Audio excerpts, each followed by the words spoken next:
Ladies and gentlemen, yes, this is your favorite show, Sports Unfolded, with your favorite hosts, Eric and Ron.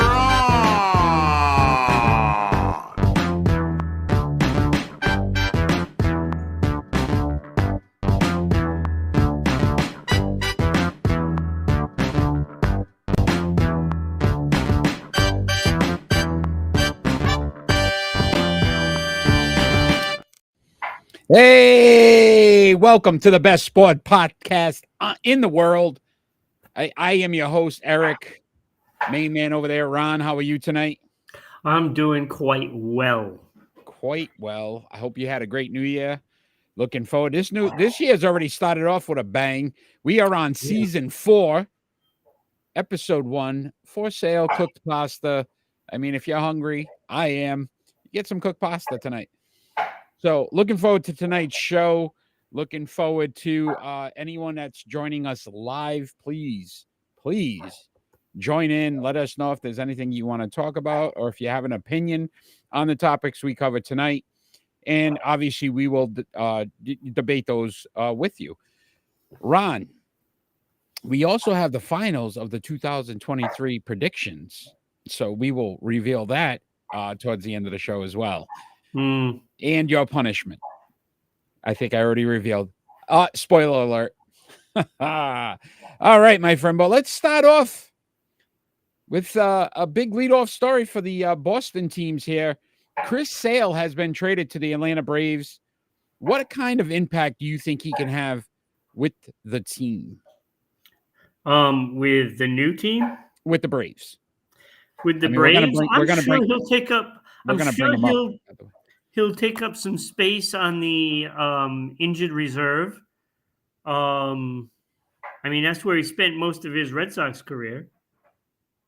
Yeah, I mean, he's, again, 33 years old? 35 years old, I'm sorry. Yeah, but he's like a 45-year-old. Yeah, but they did extend him as soon as they signed him. 2 years, $38 million. It looks like he's going to be their third pitcher in the rotation. Spencer Strider and then Max Fried is going to be the 1-2. And then it looks like Sale might be the third. Charlie Morton, who was their third, he's 40, possibly retiring. I guess to your point, right? Health is going to be the issue because 6-5 last year, 4.30 ERA, which was the second highest of his career. But his career numbers, I mean, 120 wins, 80 losses, 3.10 ERA, 2,189 Ks. But you're not getting that guy. You're not getting that guy. Look, that guy has been gone for several years now. You know, he had, 2 years with the Red Sox pitching like that. And then the wheels have fallen off since. So, I mean, look, I think that was a mistake by Atlanta. I mean, yeah, I know they had to replace Morton, but they couldn't do better than that. Yeah, and then I would question 147.1 innings pitched is the most he's pitched since 2019. Yeah. So he hasn't even put together a decent season. He missed all of 2020. Yeah. It's obviously major injury concerns here. My question to you as well would be, how about what the Red Sox picked up? So they got Vaughn Grissom. He's their top hitting prospect in the Atlanta farm system. Here's the problem, Ron. This is where Boston continues to make their mistakes. Mm-hmm. Trevor Story's your shortstop. You paid a lot of money for Trevor Story. This kid plays shortstop. Yeah. So you're not going to be able to bring him up, or you're going to try to tell this kid now he's got to move to second or Story back to second, which didn't work well. Yeah, they're already penciling him in to be a backup second baseman right now. Yeah, so I think, again, you make moves to improve the team, not to just pick up a guy. Granted, the kid can hit, but I would still question that move as well. And then to your point, I mean, who won in this? Oh, no. Here? Well, I mean, if he stays healthy, possibly Atlanta. I don't buy it. But if he does and he goes back to his old ways, then they get the steal, of the year for the most part. But if you look at it this way too, Ron, I think he was the ace in Boston. As crazy as that sounds, he was probably their best pitcher. Well, Which yeah, I think. and here's where the problem is. Now their ace Oh, is Brian Bello. I can't. The what's Red this, Sox are going to Bayo be a too? joke this year. And Bayo, they're expecting to take another jump. But I guess going to Atlanta, my point would be is that you are the third best option.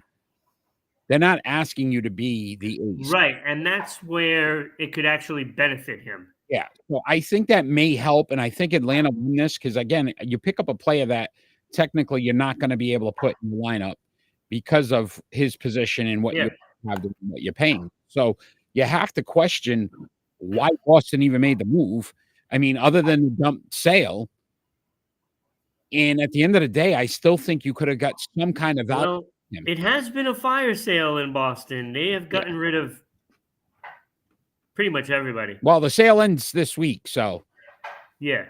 so as our leadoff has said, it's going to be interesting to see how this pans out because they're if it talking comes about dumping what's his face, the closer Yoshida, there. oh, I heard Jensen or Yoshida are Jansen. both. I heard both of them are on the market now. Well, Yoshida, why would they trade him? They just got him. It doesn't make sense. I don't know what's going on in Boston. I'll be honest with you. If they trade Yoshida, that's the dumb move. Dumb move. I mean, that makes no sense to me. It makes zero sense. You know, I mean, what are you gonna have in Boston? There is nothing right now. Because frankly, I'm not sold on Trevor Story being able to play a full season anymore either. You know, like this, Rafael Devers is going to be asking for a trade. You know he's going to. I mean, what they did, they basically, they brushed Bogarts aside, which was Devers' best friend in Boston, right? And then you just literally got rid of everyone. There is nobody that is worth. They are playing the offseason as a small market team, which they are not. No, they are not. They have not been involved in any conversations with any of the top free agents. No legitimate conversations. You know what I mean? So I am questioning it, and that's why I say to your point. I know you hate Sale, and you don't hate him. All right, you didn't. You dislike the fact that he was injury prone and consistently couldn't. But to me, he had at least a better opportunity to make a difference in Boston than what you have now and what you're kind of looking now. at. So I would personally think that this move by Boston is just saying, look, we're just trying to get rid of everybody and already basically forfeiting the season. Yeah, and that doesn't fly with fans in Boston. Yeah, not the way that they're doing it. We all understand, okay, if you do a rebuild, you do a rebuild. But this isn't even a rebuild. They're like retooling with players that are washed up and has-beens. That's what they're doing. You know, they're looking at players that are coming off injuries and stuff, and that's what they're signing.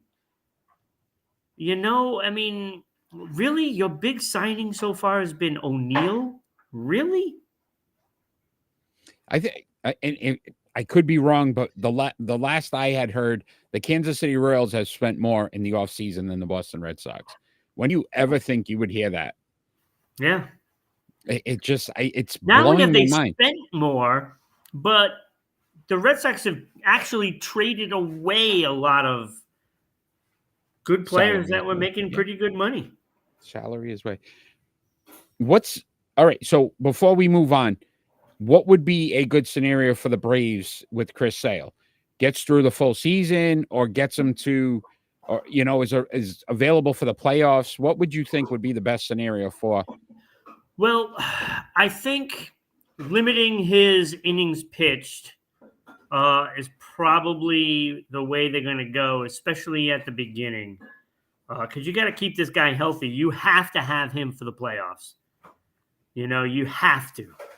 So that is the most important part of it because, I'm pretty sure that they feel like they can make the playoffs no matter what. Yeah, listen, they got a great team in Atlanta.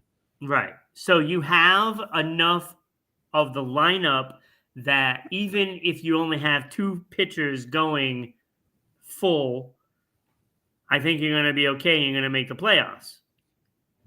So with that, you want to give him the rest that he needs.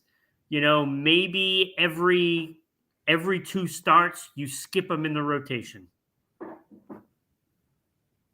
Yeah, and you don't let him ride bikes. No.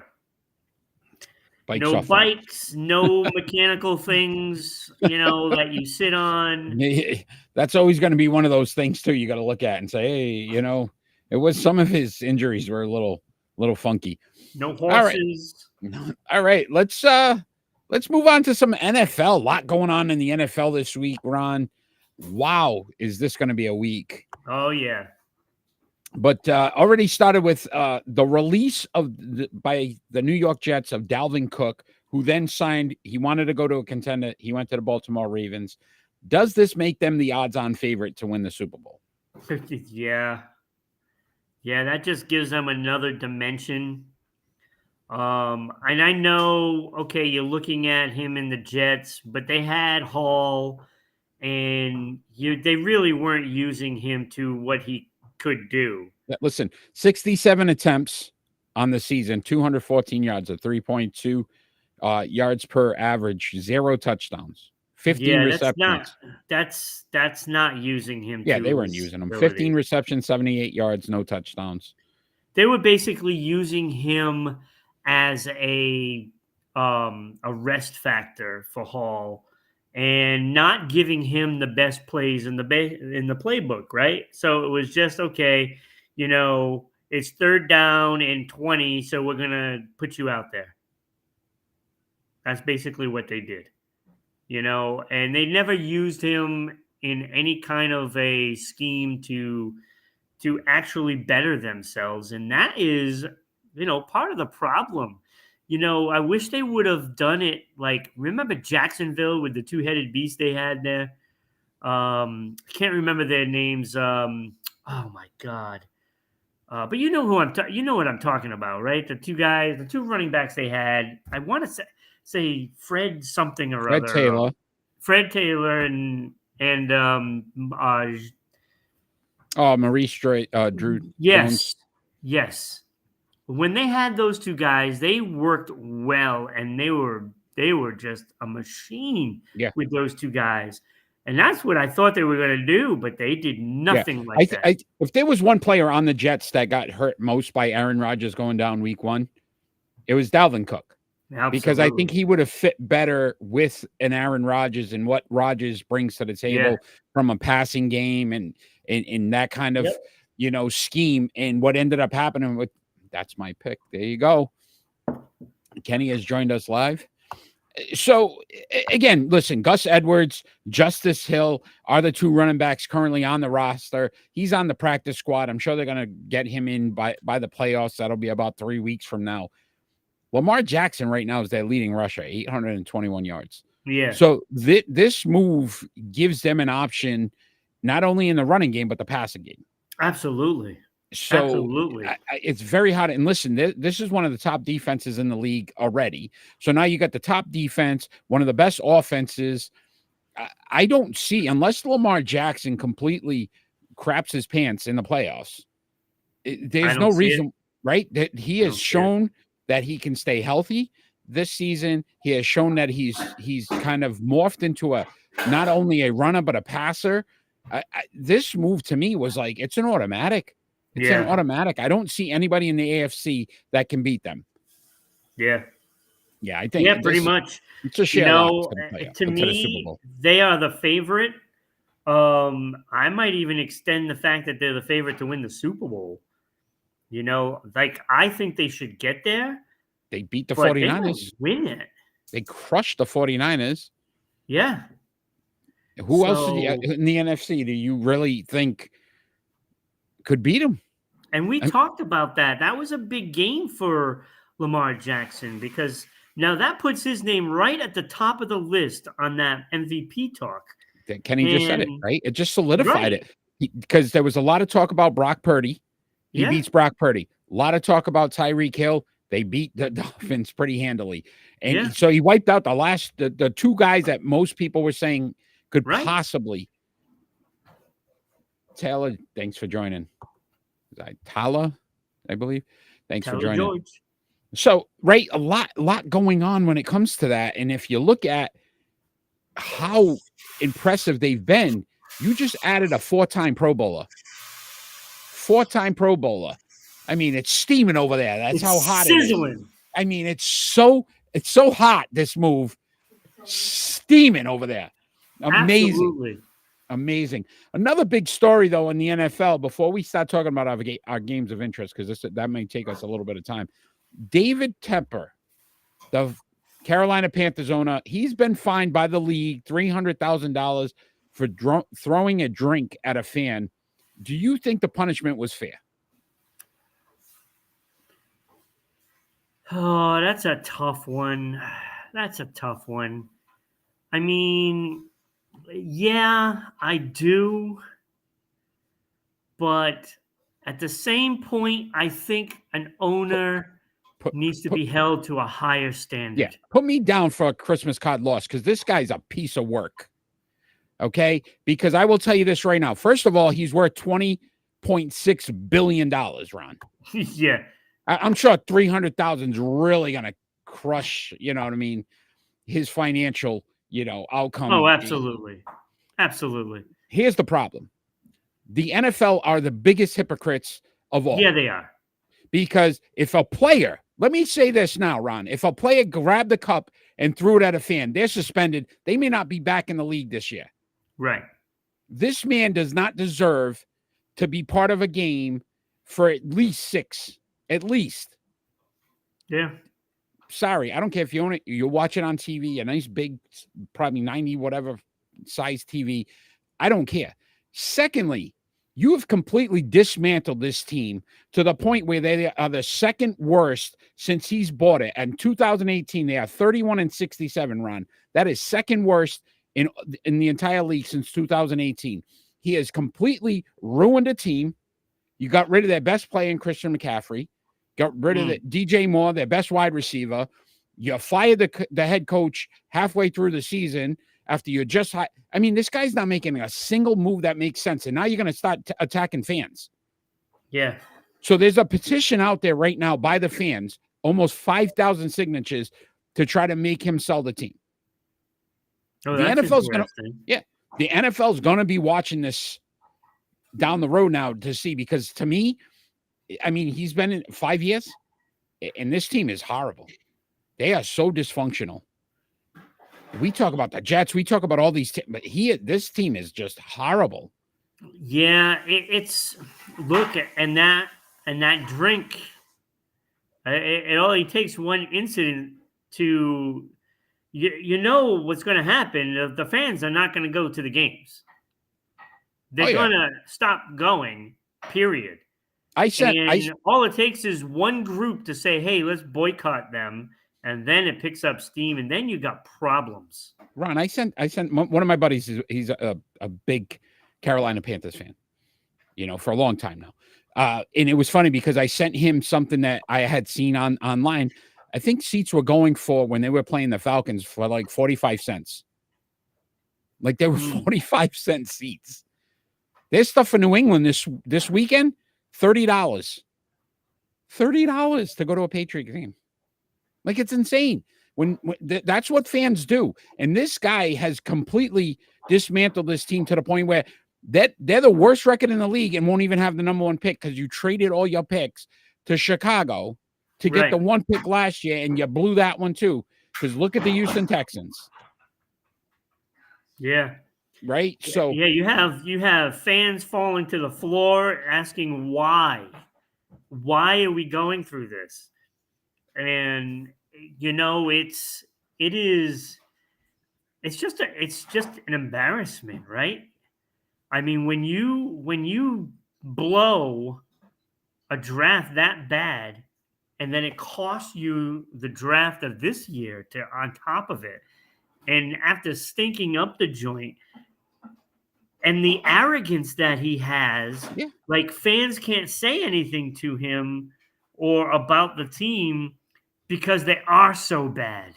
I mean, like we've seen some bad teams, but it's not like this. I Ron, mean, if this is just inept. this is where if you don't get football guys in your organization, people that understand the league, players, right? This is what happens because you've got a dysfunctional owner who doesn't have the right personnel underneath to run the team. Yeah. Look at what Denver did.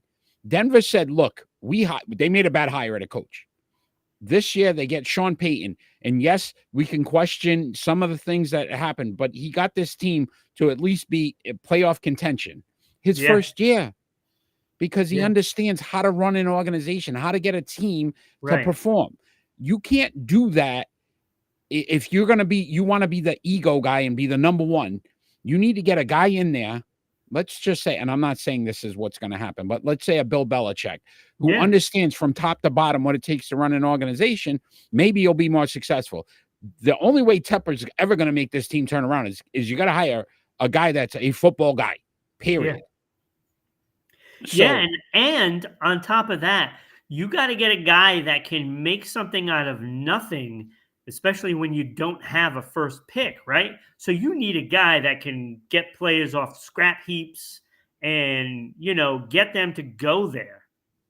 And yet means you have to change the culture. And let's face it, there is no one better than Bill Belichick to do that. Yeah, there is no culture in Carolina right now. So no. At this point, anybody. I mean, I'd be calling Bill Cowher, Jimmy Johns, somebody. Yeah. Say, look, hey, you think maybe for 5 years you want to come back out of retirement? I don't know. You got to get somebody that's established. It has to be somebody like that.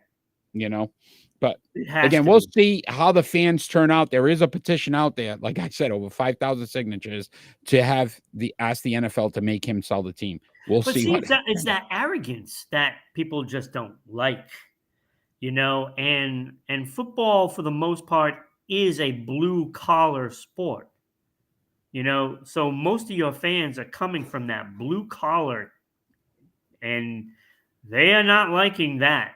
Yeah. Because I know you ask a fan what happens if somebody's throwing a beer at you or a drink or whatever the drink was. Mm-hmm. What are they going to do? Well, it could get violent, right? Yeah. But you're standing in a booth behind protected. I don't know. We'll see. Ron, week 18, last week of the season, games of interest this week. What are you watching? Is there a hockey game? I got 6 of them. I have 6 of them. You're a goofball. You are a goofball, my friend. I got 6. I have 4, but 2 games are intriguing. Okay. Go ahead, give us your first one. But I like that. I like that Atlanta New Orleans game. I have that as they can make the playoffs. One of these teams could win the division, make the playoffs. Yeah. Because the Bucks blew it last week. I know. And so this game could be a playoff spot. If the Bucks lose, the winner of this game is in. Yeah. That's insane. Right? So I have that. I'm curious to see, and I think they're both playing at the same time. So if there's scoreboard watching, right? You never know. Yeah. The Bucks, if they're down and they see these other one of these teams up, they're going to be obviously like, holy cow, we could be out. Yeah. We could be out. Yeah, I had that game. I had the Bucks at the Panthers because the same thing, right? The Bucks need to win to get in. Yeah, that was one of those that I was. Yeah, and I'm not saying I'm gonna, try to find it anywhere. I'm just saying I want to see if the Bucks can figure it out against a 2. I hope they win it. 2-14 team. If you can't beat a 2-14 team to get into the playoffs, you don't deserve to be there. That's how I look at it. I also have, obviously, and this one's going to blow your mind. I got the Jets at the Patriots. And I'm going to tell you why I have the Jets at the Patriots. We could be seeing the end of history in New England. This may be the last time you see Bill Belichick on the sideline. And I'm going to be curious to see how the team responds to knowing that. right? And do they try to win? Does winning help them? Does losing help them?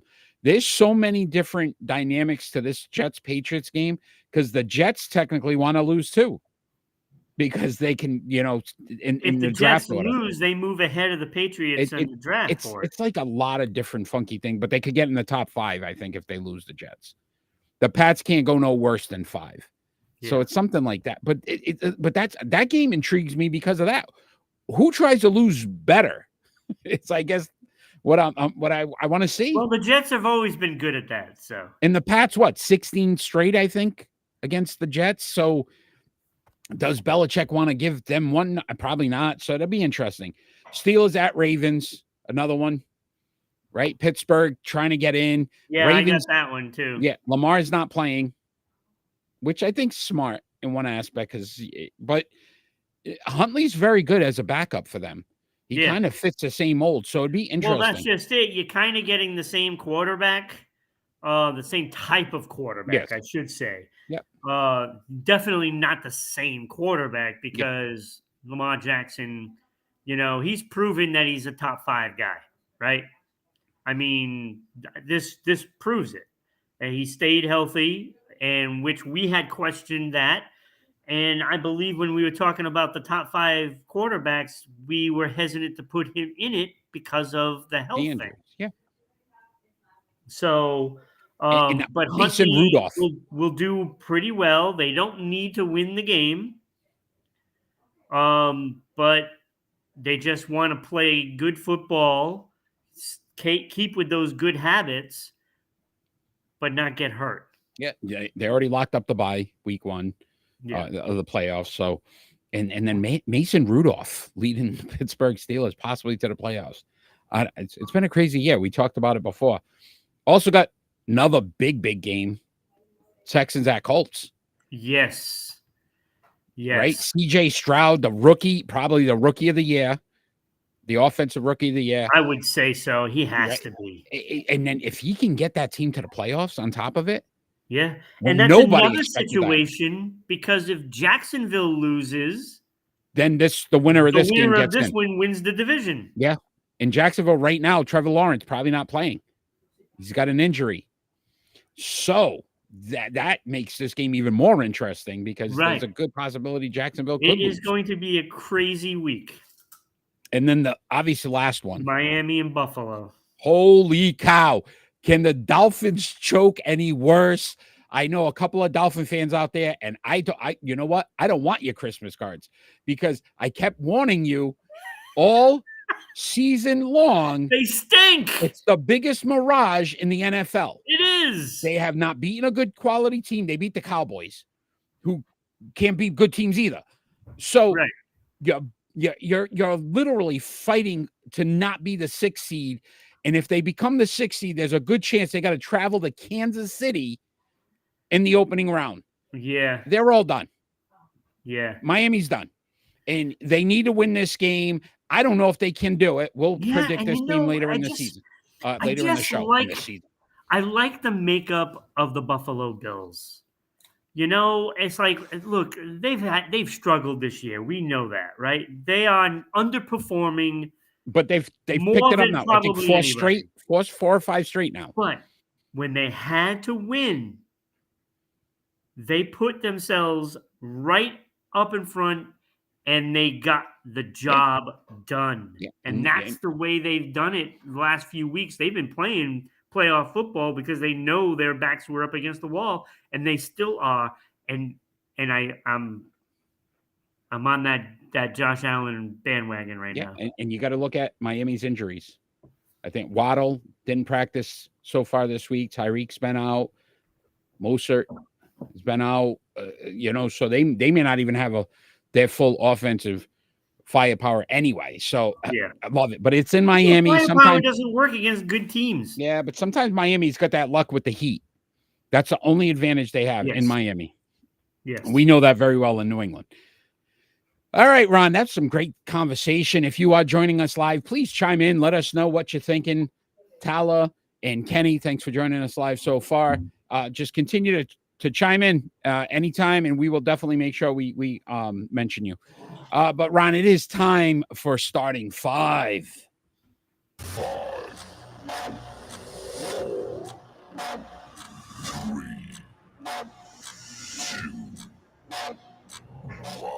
Our starting five tonight: Norris Trophy winners, so best defenseman in NHL. They had to have won at least one Norris Trophy. Some great names, some great players here. I always try to give you two things, Ron.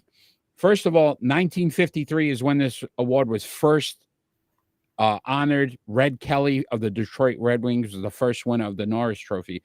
But do you know, Ron, got a little do you know in here.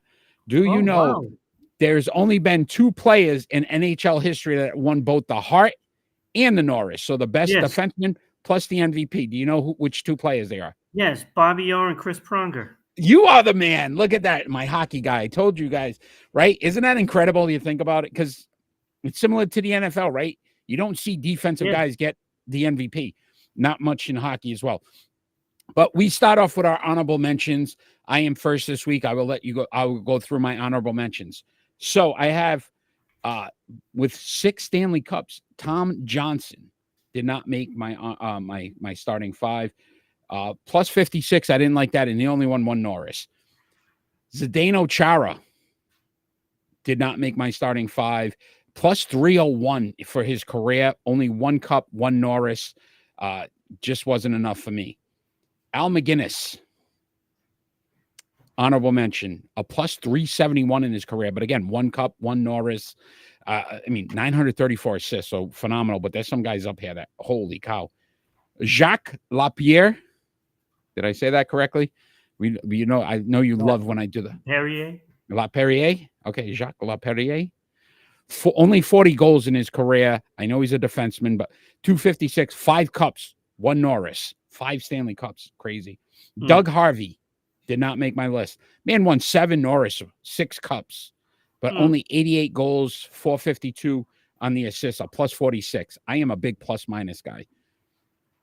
Red Kelly, the man who won it, the initial champ, did not get in, and he had 8 cups and 1 Norris. Did not make my starting five. These two guys, it was very tough to leave off my starting five, but I did. Paul Coffey, plus 298, 4 cups, 3 Norris trophies, 1,135 assists, Ron. Insane. And I left them off my list.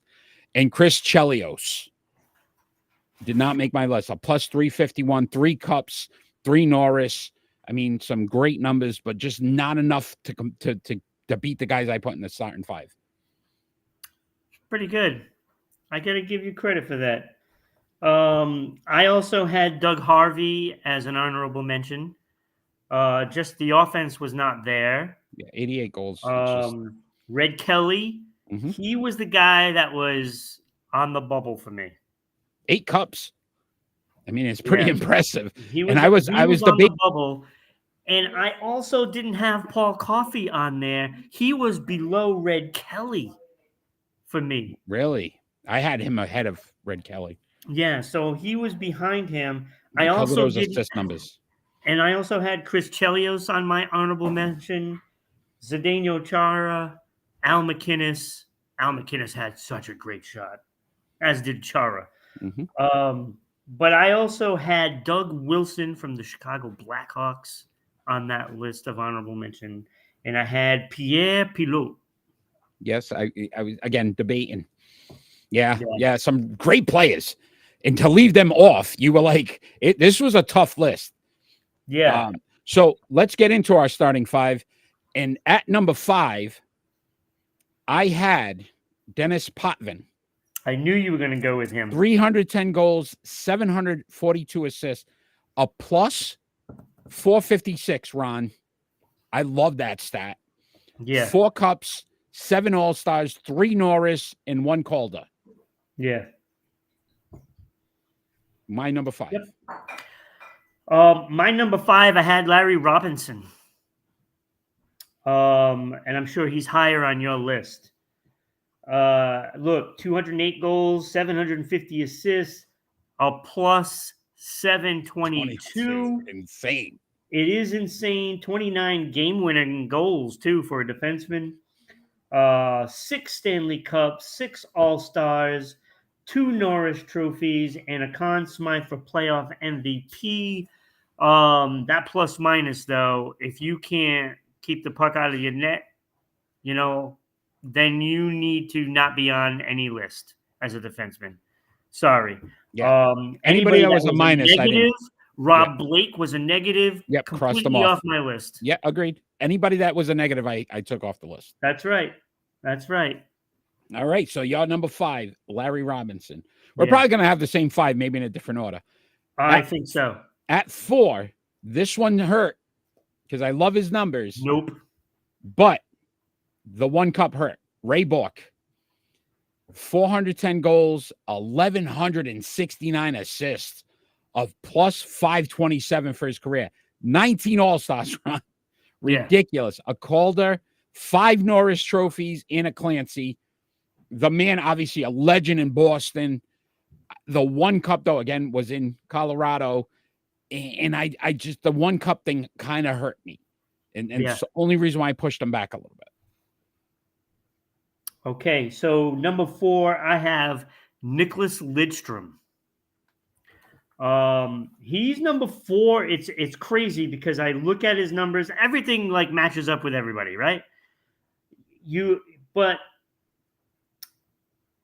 he wasn't as big as a point machine as you would think. I mean, look, he had 1,100 points in his career, which is fantastic, right? But he did play over 1,500 games. So he was not doing a point a game clip. But he did have 12 All-Stars, 4 Cups. Let me see, 7 Norris trophies was insane. I mean, that's great. I mean, I put him probably as the second best defensive player in history. Oh, okay. But in your starting 5, he's number 4. He's number 4. Okay, interesting. All right, at 3, I had Larry Robinson. And again, the plus 722, you talked about 6 cups, 2 Norrises, a Smite. I loved his numbers. That plus 722, I think, is the best in history. I think we researched that last time we had him on I think the list. so.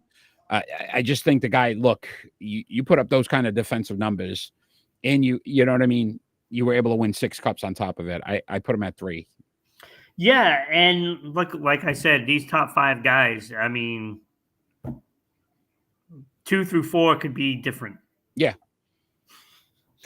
Number 3, I have Dennis Potvin. Look, I think because he's played less games, kind of hurt him with you.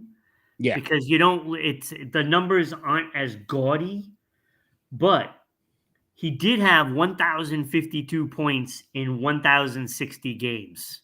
Wow, that's impressive. Yeah. Okay. So that was pretty awesome. He also had 44 game-winning goals for a defenseman. 4 Stanley Cups, 7 All-Stars, 3 Norris trophies, a Calder trophy. But here's the thing. When you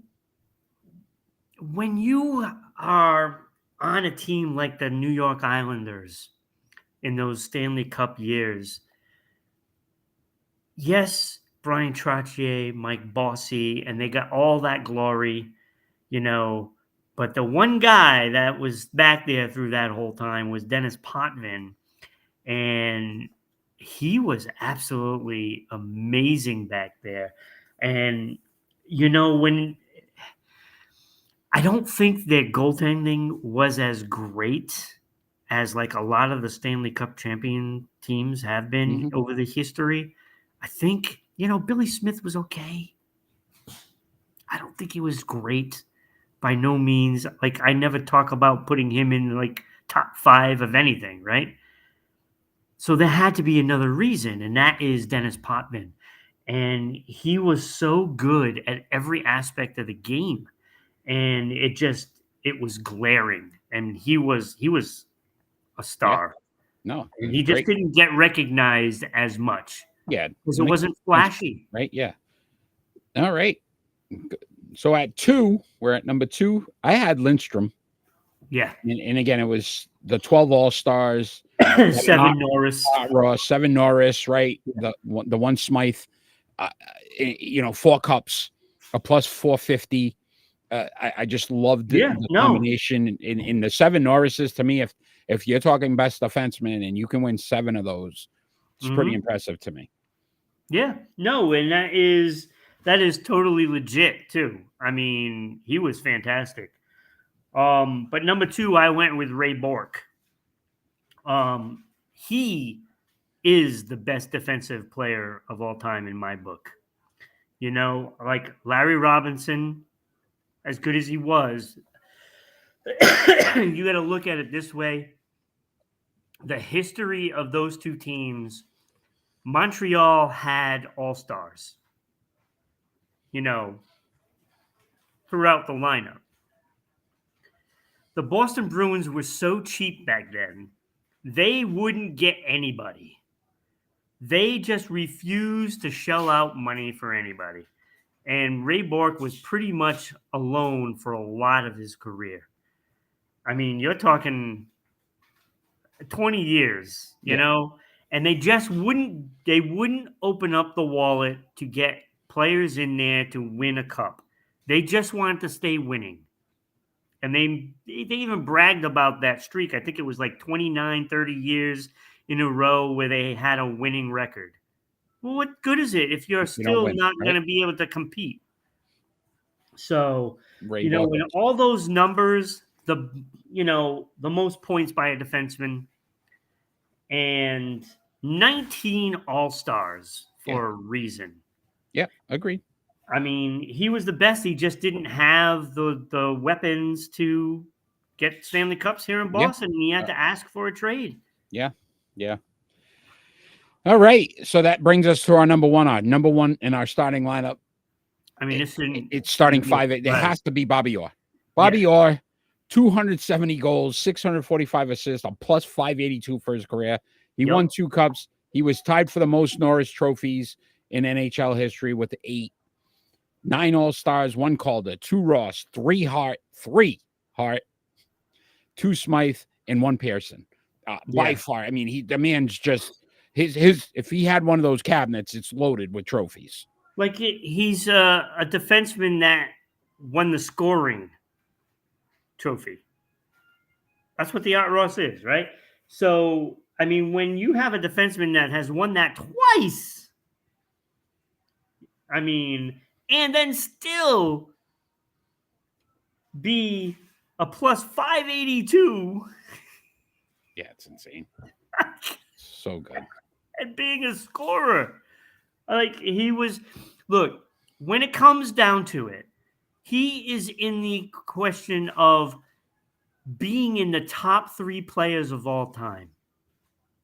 He's always in that question. Is he the best player or not? I put him at number 3. But he did revolutionize the game. Yeah. No, listen, like you said, defenseman. Phenomenal. Great list. Great amount of guys. Great list. You know what's great about this is that there are 3 Bruins in like the top 12. Yeah.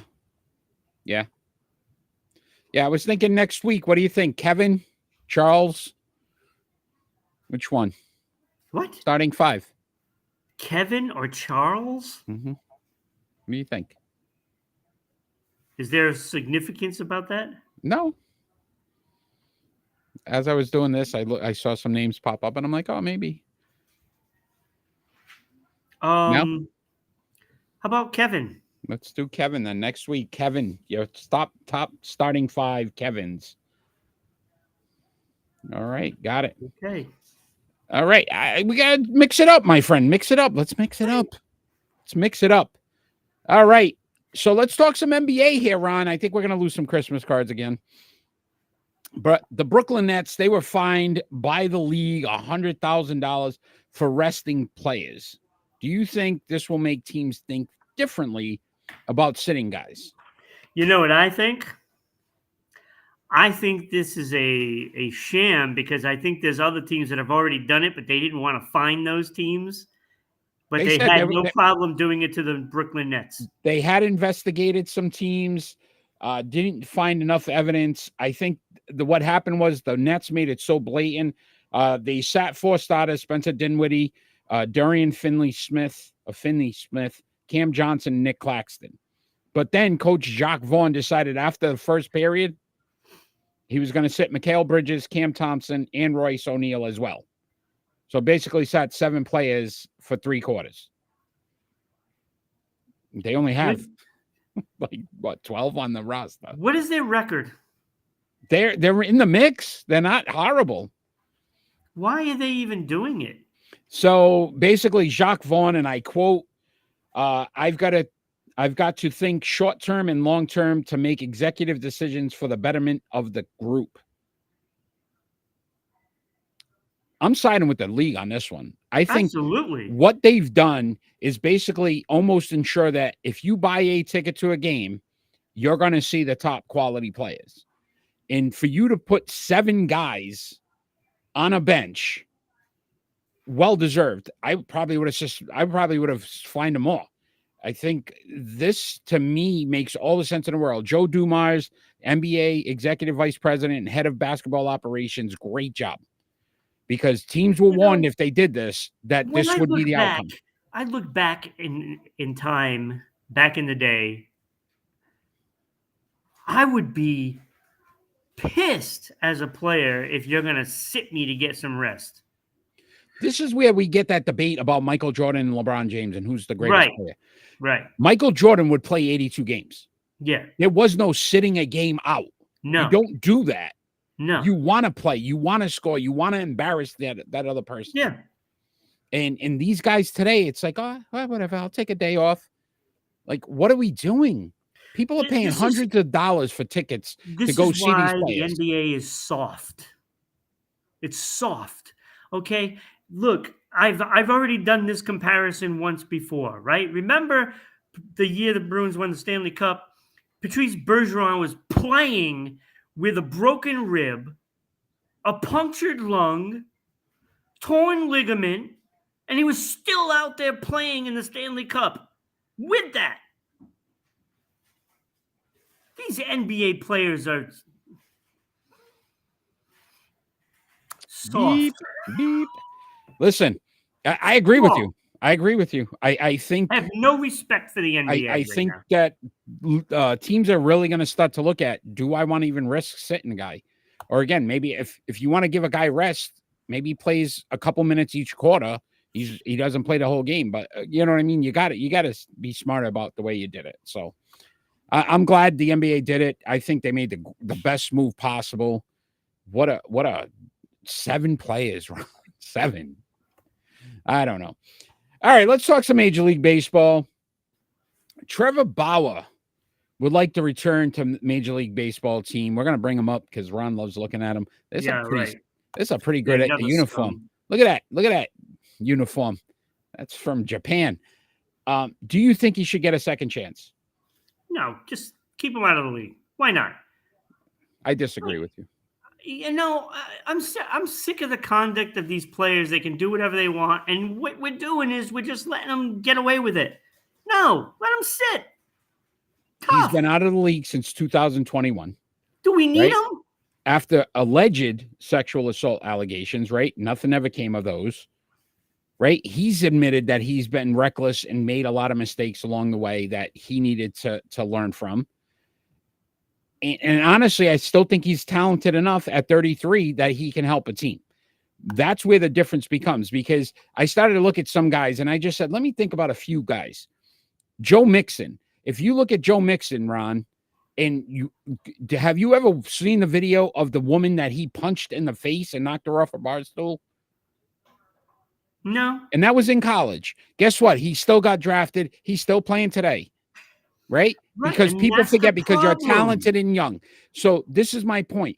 He's done his time. He served it, right? He's been out of the league for 2 years. Why not give him another chance? How many chances did Antonio Brown get? And we talk scum. That guy got how many chances? Because he could catch I'm not the 90 one that plus would balls. give them those chances, though. But this is my point then. Why is the league fighting this so hard when realistically, if this was a 25-year-old kid, if Wando Franco ends up figuring out what the hell's going on in the Dominican Republic with these young girls, he's a young 20-something-year-old kid. Guess what's going to happen? I guarantee he's coming back to baseball. So why won't he get it? Mike Vick went to jail for 2 years, came back. Mike Tyson, 6 years jail, comes back. This guy who didn't even have charges against him, didn't go to jail, can't get back in the league. 10-year career, 83 and 69, a 3.79 ERA, Ron. 1,416 Ks. You're telling me that won't help a potential team in the playoffs? I'm not saying it wouldn't It doesn't help. make sense. I'm just saying, why do we have to give players that are constantly but this isn't a constant. doing the things that are bad for an environment? We take away the human factor that, listen, there's people out there today that are going to do stuff that they really shouldn't do. Yeah, and they never get another chance, right? Some do. Some don't. Most don't.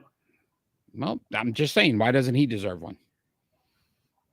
I don't know. I should just be don't. held to a higher standard. If you're gonna be a Major League Baseball player, you need to be accountable and held to a higher standard. I'm sorry. So I don't feel bad for him. Okay, but what would he have to do? You can take the behavior and you can keep it in Japan. Keep it over there. Again, if he's remorseful, he's apologized. Remorseful. He's only remorseful because he wants something. All right. I'm just saying. I think you got to give him another chance. Got to give him another chance. All right, Ron, we're going to move on. We got to move on. We're going to split decision.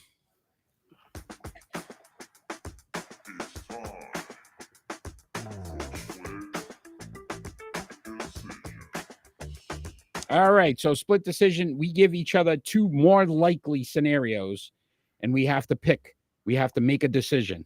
Love it up there. If you'd like to be a sponsor of our show, look, you could get your name right up there during our split decision segment. Ron, I am first, so I will start us off. My first split decision. Which record is more likely to be broken? Wayne Gretzky's 92 goals scored in a season, or Steph Curry 402 three-pointers made in a season? Oh, Steph Curry's. Okay. Absolutely. Because, look, I know the pace and stuff like that some of the players are doing right now. Austin Matthews' rate is like 30 goals in 35 games. So realistic, if you had a couple hot games, could get there. Right. But I don't buy that. But I buy the fact that players are just taking more and more three-pointers every game because they know they're only one shot away from breaking a record, right? That's what it seems like all the time. I'll go with the Steph Curry record. NHL is more of a grind. Okay. All right. I like it. All right. What do you got? Oh. That's how this segment works, Ron. Yeah. Usually, right. Okay, so what is more likely? The Yankees win the World Series or finish last in the division? I don't think they finish last because of Boston. So it's more likely to win the World Series. Not that I think they're going to get to the World Series, but I don't think they'll be last. I don't think that's even a possibility. So I think Boston's going to be the last place team in the division. Yeah. So I'm going with the Yankees are more likely to go to the World Series. I think subconsciously I wanted you to say that just to stick it to the Red Sox. Yeah. You see, I helped you with this one. I am glad I could help you. Yeah, I'm glad I could help you. Thank you. Because they All right. My number 2 split decision. Which quarterback is more likely to get their team to the Super Bowl? Tua Tagovailoa, Brock Purdy, Jared Goff, or Dak Prescott? Okay, well, that Brock Purdy. Okay. So the kicker was, and I thought about this, there's only been one of these guys that actually made it to a Super Bowl. Jared Goff. Yeah, he got I the know. Rams. So Yeah. Tua's probably got just as much talent. Dak Prescott, I mean, again, they're a very good team, but you're going with Brock Purdy. Yeah. More Because that's likely. the only team that I feel is going to go to the Super The kicker Bowl. was, though, look at when they played like Baltimore and some of those tough I don't teams, care. they lost. Yeah. Like, he hasn't performed well against really good teams. That gets me nervous. Well, out of those teams, I don't think the others are going to the Super Bowl. So if you're not going to the Super Bowl, then you have no chance at winning the Super Bowl. So All right. I like the chances of San Francisco. Okay. All right. So you're going Brock Purdy. All Yeah. right. I like it. Your second split decision. All right. Hashtag Santa. If Santa was Alex Ovechkin, Mm-hmm. would it be more likely that assist leader Nathan McKinnon would be Santa's helper or Connor McDavid? So I think if he was Santa and he's going for the goals record to beat Gretzky, I would prefer not to have Connor McDavid because he may take away goals from me. So I would go. Who was this? Who was the other guy? Nathan McKinnon. I would go McKinnon. Only because I feel Connor McDavid would steal more goals from me. There we go. See, I love that you played along today. So hell yeah! If he's Santa, first of all, that changes the whole outcome. I mean, Santa's Russian now. We're going a whole different route here. I mean, Santa's everything, so I guess he could be Russian. Right. Yeah. No, I like it. Didn't Russia have a Saint Nicholas? I think they did. Or was it Germany? All right, my friend. Well, that's a good segue into our NHL. Great. I love split decisions. They're so much fun. We're going to talk a little hockey, and the All-Star votings came out. David Pastrnak voted to his 4th All-Star game. Question to you, Ron, would be, should another Bruin be considered for the game?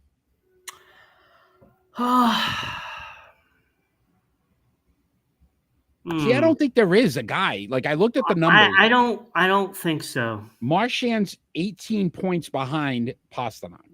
Yeah. Pasta's pretty much the guy. And then they've got a bunch of guys underneath. Here's my real question, I guess. Maybe goaltending. But that's what I was going to. Does the splitting of the goalies hurt their chances? So Swayman having a very good year. 11-3-4, 2-4-3 goals against. He's 5th overall in goals against. Yeah. Right? And then Linus Ullmark, 12-5-2, 2.72 goals against. You're like, they're really good numbers. The problem is they're not getting enough wins because they're splitting time. Right. So even that's going to hurt them. I mean, there's still going to be the NHL fan votes to get, I guess, each side 8 players or whatever it is. But my question would be, right, like, I think it's Pastrnak and only Pastrnak. Yeah, it most likely will. And I have no problem with that because I'd rather have them all not play. Yeah, listen, right? And you got to like the makeup of the team, right? Because they're still performing very well. You got one superstar, and then you got a bunch of guys that can definitely make sure that you're still winning games. So, I mean, from that standpoint, that bodes well for Boston. Yeah, I mean, I like the look. I think Marchand is one of the best players in the league, to be honest with you, because he can do everything, and he does everything well. He can skate, he can shoot, he can pass. He's excellent defensive. You know, I mean, he can do it all. And but you know, even he's feeling the effects of not having Patrice Bergeron as a steady center. Yeah. You know, because he's had many players as a center already this season. So, but he's still putting up the numbers. Yeah. Yeah, it's still pretty good. Pasternak leads the team, but 52 not good points. enough. It's not good enough. When Yeah. you're looking around the league, I think right now they have it right. Yeah, Pasternak leading the team in points, right? 53 points, tied for third in the NHL. He's having an You MVP think about, year. right? You think about what he's doing: 23 goals, 30 assists, great season. I can't wait to see the NHL All-Star game. I know how much you love the NHL All-Star game, so. Watching David Pasternak at the All-Star game is a complete joy for fans. No, wow, softer side of you. I love it. I love it. Ron, it is pick and roll time. Hard not to like pasta. It's for sale, by the way. It is. Time for pick and roll. So we are on season 4, episode 1. So we always try to get something that, ties into that episode number. And since it's 1, we decided we were going to rank these NFL greats that are all number 1 in a particular category. Yeah, I like this one. This was a good one. And those players are Emmitt Smith, who's leading all-time in rushing, Jerry Rice, all-time in receiving, Adam Vinatieri, all-time in points, Paul Krause, all-time in interceptions, Ray Lewis, all-time in tackles, and Bruce Smith, all-time in sacks. We're going to rank them from 6 to 1. I will start us off, and then, Ron, you can give us your list. The real one. At 6, I went Paul Krause. 81 interceptions, 1,185 yards, 3 touchdowns, 19 fumble recoveries, 3 of those for touchdowns, 8-time Pro Bowler, 3-time All-Pro, 1-time champ. But here's where I started. This is how I got my list and why I said it wasn't as impressive because the number 2 guy, Emlyn Tunnel, had 79. So he only had 2 more interceptions. So from a standpoint of, yes, you're number 1, but it was pretty close. Like there's a guy that almost was right behind you. So I kind of held that against them. Oh, I hope you're not putting Vinatieri at number 1. At 5. I hope. At 5. Kickers need love too. At 5, Bruce Smith. Oh, come on. And I'm going to explain to you why. First of all, 1,075 solo tackles, 1,224 combined. All time. Wait a minute now, Ron. Pay attention. Pay attention. I'm not taking Vinatieri over him. Pay attention. Pay attention. How many sacks did Bruce Smith have? 200. Okay. 43 forced fumbles, 2 interceptions, 15 fumble recoveries, 1 touchdown, 11-time Pro Bowler, 8-time All-Pro, 8-time Defensive Player of the Year. I mean, just AP, DIE, or whatever they were, right? So he had 8 of those. You know who's number 2 on the list? Reggie White at 198. So he had 2 more sacks than Reggie White. So he didn't dominate like, holy cow, he's got 50 more sacks than anybody else in NFL history. He had 2 more than Reggie White. So I didn't, that's you why. Are out of your mind. And he didn't have a championship. Out of your mind. At 4, number 4, Adam Vinatieri. Come on. 2,673 points, 83.8% field goals, 599 out of 715, 97.3% extra points, 874 out of 898. 3-time Pro Bowler, 3-time All-Pro, 4-time champion, Ron. 4. So his number 4 means a lot to him. Morton Anderson was second at 25.44. So he had over 130 plus points, more than Adam Vinatieri had more than almost 130 points more. So I thought that was a little more impressive because there's not a guy as close. There is something wrong with you. Why?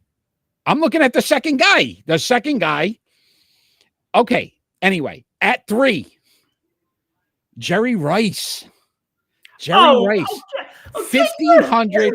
I knew I would get to you tonight. Your list is garbage. 49 receptions, 22,895 yards, 14.8 yards per reception. Phenomenal. 197 touchdowns. You know, he also had 87 attempts rushing, 645 yards and 10 touchdowns. Man, he had over 200 touchdowns. 13 Pro Bowls, 10 All-Pros, 3 championships, 2 MVPs, 5 Players of the Year, 1 Super Bowl MVP. Phenomenal. You can't be serious. Larry Fitzgerald, 1,432. So Jerry Rice had about 110 more yards, 10 more receptions than Oh Larry my Fitzgerald. God. But I put him at 3 because I went 2, Emmitt Smith. Numbers speak for themselves. Yeah, sure. 4,409 attempts, 18,355 yards, a 4.2 yards per average, 164 touchdowns, 515 receptions as well for 3,224 yards. So if you combine the yards, they're about the same as Jerry Rice. 11 touchdowns receiving, 8-time Pro Bowl, 4-time All-Pro, 3-time champ, 4-time MVP, 1 Super Bowl MVP, and he's the guy that was behind him, Walter Payton, at 1672. He's almost 2,000 yards more than Walter Payton. Pretty damn impressive if you think about Walter Payton. At 1, I had Ray Lewis. The guy's a tackling machine. He dominated. Solo tackles, 1,568. Combined, 2,059. 2,059. 19 forced fumbles, 41 and a half sacks, 31 interceptions, 20 fumble recoveries. He had 3 of those for touchdowns. 12-time Pro Bowler, 7-time All-Pro, 2-time champ. Ron, how many times you hear a defensive player be Super Bowl MVP? This man was. He was a 4-time Defensive Player of the Year. London Fletcher was second at 1,384, and that was 200 less tackles than Ray Lewis. Ray Lewis, by far, my number 1. My number 1 for number 1. You're out of your mind. I am not. You have completely lost it, and you have no clue Okay. on Okay. what this segment is supposed to be about. Oh, I don't. Okay. Okay. Do tell. Do tell. First of all, we're not comparing them to the guy second on the list. Why not? Why? Because they're more dominant than the guy that. So But if they're you not beat a somebody, choice in this. They're not a choice. I'm not doing it by a choice. You I'm are saying- given these players as a choice. Yes. Okay. So basically, it's who you're going to pick over the other guys in this Yes. list. And you take every factor into account. No different than what you do with I'm championships taking or the yards best per player. game or how many games they've played or I'm blah, blah, taking blah. the best player. Best Okay, player. that's what I did. And number 6, I have Paul Krause. Okay. Agreed. It's just numbers didn't wow me. Okay. Like 81 interceptions, okay, but Second best was 79. Again, he didn't They blow don't- the competition away. they didn't avoid throwing it to that side of the field. It wasn't even thought of back then. Okay, so 81. Okay, so if they kept throwing the ball to Deion Sanders' side, Deion Sanders would have shattered that record. So Paul Krause, I put at number 6. 3 Pro Bowl, 3 All Pros, 3 All Pro. That was one of the numbers here that meant a lot to me. They're All Pros because you're talking about different positions. Mhm. Number 5, I went with Adam Vinatieri. Okay. Same thing, 3 All-Pro, but he did win the 4 Super Bowls, so I gave him the nod over Krause. You know, and a couple of those Super Bowl wins was because of Adam Vinatieri. Mm-hmm. It's only a kicker. Okay. It doesn't matter. But I'm not And you- taking the other 4 guys. According to you. I'm not Go ahead. taking him over anybody else in this list. You contradict yourself every time because you say championships matter, It and a guy does you're going to matter. put a guy ahead of him that never won a championship. I am, because Why? that guy is just so good, it doesn't matter. He's so much better than Reggie White, who had 198. Okay. Reggie Go White ahead. isn't on this list. Reggie White isn't on this list. He's not dominating that category, though. You're making it sound, yes, he's number not, 1. But he's number not 1. on this He's a list. sneeze. It's a sneeze. I'm looking at the players, and I'm going to take the best player. Okay. The best player. Okay.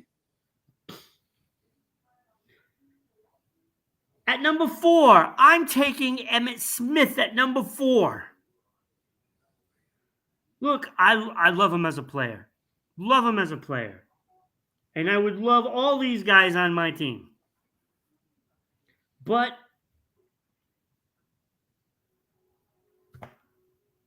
Go ahead. It just Okay. wasn't enough for me. Okay, yeah. And even though he has the 2 MVPs, and 5, no, he has 4 MVPs. But go ahead. you can't add all of those things up because some of them are the same years. It's 2 different categories, but now we can't. Okay. Did he He's get 2 getting different awards that year? MVPs for the same in that year. same year?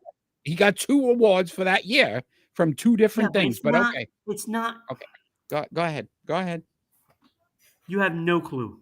No clue. Absolutely, I don't. I don't want your Christmas card. I don't want you to ever say championships matter ever again. Because if you do, and you put a guy ahead of a guy because of a championship, you're full of crap. Vinatieri should be 6 on this list, then, according to your numbers. Go ahead. Championships don't matter. Go ahead. Keep going. Emmitt Smith won 3. You're going to put a guy ahead of him he won 3 championships. Okay. I'm taking the best player. Okay. Remember those words. We've got a long season. We've got a long season. Long season. Go ahead. Season 4. Bruce Smith, Ray Lewis, Jerry Rice. That's my list. Move on. Ray Lewis at 3? No. You're off. Yeah. What'd you say? Ray Lewis was 2. Oh, 2. So Bruce Smith at 3. Yes. Vinatieri was a shoot. I don't know what a shoot. What is a shoot, James? James, thanks for joining us live. At Vinatieri at 4. I thought that was a good number. He put up more points than any other of those guys, but it don't matter. It don't matter. That's. I'm not taking a kicker over those guys. Not taking a kicker over Bruce Smith. You're out of your mind. 4 championships. Doesn't matter though. And you even said he won them. He wasn't a kicker that just got championships. He won championships. And this is why my team would beat your team in the championship. Who won Super Bowl for the Patriots? The first one. Oh, that would be Adam Vinatieri. Who won the second one? Oh, that would be Adam Vinatieri.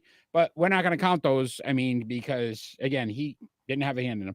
Anyway, James joining just at the right time. He didn't have a hand in it. He had a foot in it. He had a foot. Ron, it is prediction time. And we are going to bring up the final results of 2023's prediction chart. What a great... I think you're going to change the thing up top. I still won. It don't matter. It's out there. So, 245, 173, 230, 187. Even though you had a good week, you beat me by 1. Not enough. If you are joining us live, we will start our new 2024 prediction chart for next week. You can go against us, any picks you make. Great participation by Kenny and James. Great, strong finish by Kenny as well. We were kind of questioning some of his picks sometimes, and look at him now. 140 and 111. So great job. If you'd like to get your name on the list, as we're giving you the games, just let us know who you would pick for those games, and we will make sure that we monitor and put you on our list. Ron, since you have lost, and I still have that nice Boston Red Sox hat that you made me wear during last season's predictions, I would love to see you in a Montreal Canadian hat, because I know how much you as a Bruins fan love the Canadians. It's like your second favorite team. If the Boston Bruins can't win the Stanley Cup, you always root for Montreal. So I cannot wait to see you in that hat in the near coming weeks. Obviously, you want me to cuss on air. And we start our 2024 predictions. Some really good games this week. Ron, I am first, so I will start us off in the NBA. The New Orleans Pelicans at the Sacramento Kings. That's on January 7th. I am picking New Orleans. I just think that they're playing very good basketball right now, and they're a little better defensively, and Sacramento's going to let them score New Orleans. So I think New Orleans can take that game. I'm going Sacramento. Okay. Going Pelicans, James. Okay. I don't know if Kenny, are you still there, Kenny? We might have lost Kenny. He might have had a little too many captains. All right, Ron, January 11th. It's going to be You a big probably pissed him off too much with Thursday. all your antics. Yeah. Thursday. You have a big night in Boston because there's two big games Thursday for Boston. This one, Boston Celtics at the Milwaukee Bucks on the 11th. Who do you have? I'm going Boston. I went because Boston they as don't well. play well against bad teams, so Yeah, they'll show up for right? this one. Exactly. And that's what I said, right? I said the games you think they should win, they don't. So I went Boston as well. I think they still want to show that they're at the top of the East right now. James, who do you got? Celtics are on the road. It's Boston at Milwaukee. Does that change your pick? That'll be tougher for them to win when they're still in Boston. Yeah, they may not win. Yeah, nobody shows up to Milwaukee and they lose. I guess he's still going Celtics. All right. January 6th, Florida Panthers at the Colorado Avalanche. Oh, shoot. Yeah, I still pick Boston, though. Okay. Listen, Colorado's playing some really good hockey. I know Florida's done well as well, but I think Colorado at home, I'm going to take the Avalanche. Yeah, I took the Avs as well. That I guess that thin air may play in factor. I don't know. But I like them at home. Pontes, thanks. 47, thanks. Multi-shine back soon. Zip, zip. All right. Yeah, thank you for watching Zip Zip. Yeah, I'm still looking for a spot for that. So awesome. Colorado for James. All right. Ron, I told you another big game. Boston Bruins at the Vegas Golden Knights. Again, that's on the Thursday, the 11th. So Boston playing Milwaukee, the Celtics, and now you got the Golden Knights. So who do you got? Yeah, I'm gonna go Vegas. All right. Hopefully that it gets them moving, Yeah, I went Vegas as well. I think at home, right? And Bruins been a little inconsistent last couple weeks. James went Bruins. All right, some big football games. January 6th starts us off. Houston Texans at the Indianapolis Colts. Bruins Celtics keeping Boston spots afloat. Sox and Pats. Yeah, agreed. Very much so. Houston at Indianapolis. I went Houston here. I believe more in CJ Stroud, and I think that this is going to show them the makings of something to build on in the future. James got the Texans as well.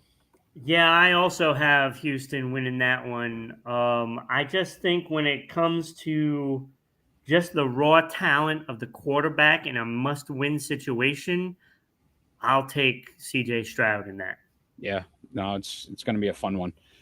Also, January 7th, you got the New York Jets at the New England Patriots, possibly Bill Belichick's last game on the sideline. Stroud is him. Yeah, he is. Listen, great. He's a great player. Yeah. Pats. Boy, did they strike gold with that, huh? Yeah, Pats. We'll see. We'll see in the draft. Is it Pontes 47? DePontes 47. If you want to pick some of these games, we'll throw you on the chart. So, New York Jets at the New England Patriots. Who do you got, Ron? I like New England in this one, mostly because I know that they're going to blow it for as high as pick as we can. And Jets always find a way to lose against New England. Yes, agreed, right? I think it's 16 straight, if I'm not mistaken. I went New England as well because in bad weather, we're going to have some snow. Sally, I got New England, even though all right, we got Pontes is in here now too. All right. Yeah. If you want to give me a different name, I'll put that on the chart. You let me know. All right. All right. January 7th, you got the big one. Buffalo Bills at the Miami Dolphins. That's for the AFC East. I went Dylan. Okay, Dylan. I'll put Dylan on there. You will be on the chart. You got to just tune in every week, my friend. That way you can keep adding up those points. All right, Buffalo at Miami. I went Buffalo. Yep, James as well. Right, they're on a roll, man. I think they've won 4 straight. I trust Josh Allen more than I trust Tua.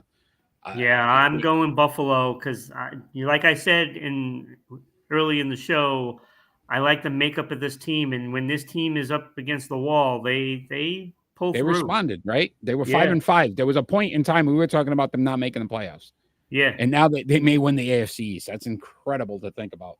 yeah. Incredible to think about. Dylan, do you have a pick on the Buffalo at Miami? He's got Miami. All right. Dylan's got Miami. All right. And then the big NCAA men's football championship. And a close heartbreaker from Buffalo. Okay. All right. I like it. They could still get in. I think even with a loss, like they could still get in. They're still mathematically not eliminated with a loss. January 8th, Ron. Number 2, Washington Huskies. We got the completely wrong games last week. We all picked pretty much the wrong teams. At the number 1, Michigan Wolverines. Yeah, That I was watching a little bit of that Florida game, and I was like, oh, boy. Florida State. Oh, Georgia. Yeah, and they were upset they didn't get in. Michigan wins for Harbaugh. Yeah, well, Harbaugh's leaving. All right, that's where they're going. James and Dylan both went with Michigan. Ron, who do you got? I also have Michigan. I just think they're just too good right now. They've won games despite, the situation. Right. And they are playing too close right now, and they're just a force to reckon with, and I think they're on a mission. Right. It's insane. You think about it. With all that adversity, 6 games, Jim Harbaugh didn't coach. You're like, oh, forget it. This team's going to, fall apart. Guess what? I thought they would fold, and they did not. Clean sweep. We all went Michigan. Dylan, James, myself, and you. I went Michigan. So we'll have to watch that game. That's going to be a fun game. That's, again, this Monday. Ron, we are at the conclusion of our show, and normally we do our final thoughts, but I know you love to tell all the wonderful people out there how they could be a sponsor and get their name on our new banners that are up top. Also, we have our ticker that runs on the bottom, and to tell you all about our social media outlets. But Ron, how can someone sponsor our show? It's very simple. All you need to do is just send us an email to ribroadcasting.media@gmail.com. We can send you out all the information, and it really it's very inexpensive.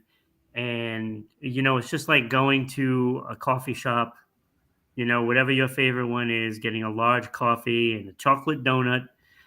And it's that simple. And your name could be like right up there. Your banner will be right across the top. And we read off your ad. You can put up your still, boom, and everybody sees it.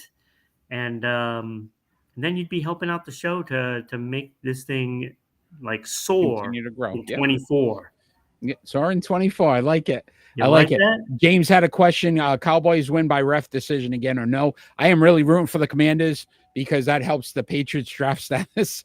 But again, listen, the refs have been horrible in every game. I think it's just blatantly because that was the only game on that made it even worse. So it's been like that in all the sports, to be honest. NBA, we've seen it. We've seen it nonstop. NHL has been atrocious. Yeah. So I don't know what's going on with officiating, but I will say this: if Dallas wins again by a ref decision, I think now they gotta hope for the playoffs that they get finally a break with a ref decision, because that's where they need to start to win it. Yeah. Well, 96, man, that's a long time. I think we're going to be waiting another year for that. Oof. Ron, it is. Need full-time refs, yeah. No, because it doesn't work in every other sport. All right, it is final thoughts time. So my final thought, Ron, I don't know if you know. Do you know, Ron, 20 years ago, February 1st, 2004, you know what happened? Probably don't. It's okay. The New England Patriots defeated the Carolina Panthers 32-29 to win their second Super Bowl. We may possibly be watching the last Bill Belichick coached game for the New England Patriots this Sunday. I want people to just sit back and appreciate one of the greatest runs in modern sports history, because I think people don't realize that at some point in time, you don't get to see the things you get to see. The Chicago Bulls with the Michael Jordans. Think about where they've been since, right? You talk about Wayne Gretzky and how great of a hockey player and some of his championships. It doesn't come around that often. Yeah. And yes, we had Tom Brady, but what a great combination they were together to win 6 titles. And appreciate that. You know what? Listen, if he gets fired or he decides to move on, I'll understand. But I think fans need to understand as well. All these fans that are bashing, he needs to get fired. He needs to go. You're not remembering all the great things that he did for this organization to make them where they were. They're either the most loved or hated. When you get to those stages as a team, that means you did something right. Because you either loved Jordan or you hated him. There was no in between, right? And you saw that with Tom Brady and the Patriots and their success. So enjoy this last game with Bill Belichick on that sideline because you may not see it again.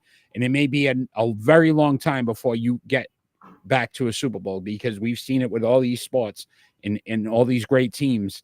Once it's over, it's usually over. So that was my final thought. Very nice. Very nice. All right, my final thought goes out to the U.S. World Juniors team in the in hockey. They just won gold for the 17, 18-year-olds, or is it 18? 17, 18-year-olds World Juniors, defeating Sweden 6-2 in that game to win gold. And I know everybody's, ecstatic about that, the talent on that team. To point out a couple of guys, Gabe Perreault for the Rangers farm system. Well, not farm system, but prospect. He had a goal and 2 assists in that game, but he had 3 goals, 7 assists in the 7 games played. It's very good. Isaac Howard, Tampa Bay prospect, had 2 goals in that game. Altogether, he had 7 goals, 2 assists in the 7 games. And Rutger McGroarty, a Winnipeg Jet prospect, 1 goal, 2 assists. He had 5 goals, 4 assists in the 9 games. So a couple of the standouts, and congratulations for winning gold in the juniors. Yeah, phenomenal. Listen, what an accomplishment. Dylan was right about the refs. I love that comment, right? Maybe they should have press conferences and then mad respect, James, Bill Belichick. So we appreciate that. This has been our show, Sports Unfolded, Season 4. Season 4. We are on episode. But I can't. My mouse is not working. I can't stop the show. Okay, so we can keep talking. Episode 1. We believe we have hit 150 episodes of Sports Unfolded. So we are long lasting here. So if you enjoy us, check us out. Follow us on all our social media platforms. We're on Facebook, Twitter, MeWe, YouTube, everything. Audio. If you don't want to see our beautiful faces, you can also just listen to us. We are on all the audio platforms as well for your podcast. Shout out to Dorchester. For the Pop Warner Football National Championship. Dorchester. Congratulations. Nice. Local. That is phenomenal as well. We always love to hear about the local teams in our area. We're from New England, so great. Thank you, Dylan, for that. Maybe we can get them on. Yeah. Ron, I want to thank you for a wonderful Season 4 opening show.